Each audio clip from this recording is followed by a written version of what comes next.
exam थियो हामी चाहिँ म्यानेजमेन्ट फिल्डबाट कम्प्युटर साइन्स भएकोले अरूको भन्दा एक दिन छिटो सक्यो अनि बाटोको भ्यू रमाउँदै आज हामी गएको कहाँ भन्दाखेरि डुल्न तालतलैया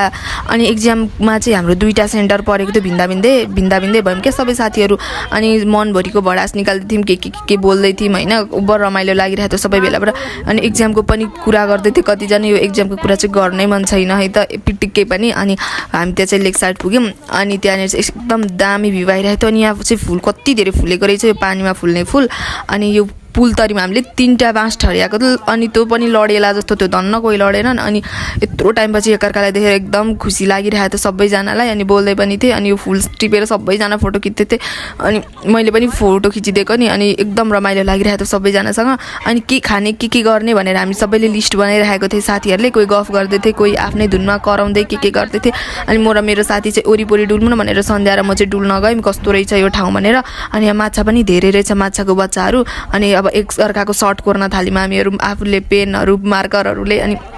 एकदम मजा आइरहेको थियो सबजनाले आफ्नो 2 वर्षको यादहरू निकाल्दै थियौँ आफ्नो सर्टमा कोरेर एकदमै रमाइलो भइरहेको थियो अनि सबै साथीहरू कोही चाहिँ एक्जाम बिग्रियो भनेर तनावमा पनि थिए अब के गर्नु जे हुनु भइसक्यो अनि म चाहिँ जुत्ता खोलेर बसिरहेको थिएँ सब कतिले खोलिरहेको थियो अनि हामी चाहिँ फन पनि घुमेर नाच्दै थियौँ सर्कल बनाएर सजिलो हुन्छ नाच्न भनेर यस्तो तिर्खा लागिरहेको थियो नि धन्न यहाँ पानी उम्रेको रहेछ अनि यो पानी उम्रेको ठाउँमा हामी चाहिँ तिर्खा मेटाउनको लागि त्यही सजिलो भयो अनि त्यहीको पानी पियौँ पानी चाहिँ एकदम चिसो थियो क्या त्यहाँको अनि यो चाहिँ खोलाको पानी बगेर आइरहेको थियो सबजना यस्तो नाच्दै थियो यहाँनिर त अम्मामा पुरै स्पिकर बोकी इनर्जी नै भिन्दै ल्याएको थियो धन्न हाम्रो साथीहरू 2 घन्टा पछि आयो क्या बल्ल भोकले रन भइरहेको थियो सबैजना नाच्दा गलेर पनि पानीहरू सब ल्याएको थियो हाम्रो साथीहरूले चाहिँ अनि अब हामी चटपटे बनाउने भन्ने प्लान भयो अनि चटपटे अनि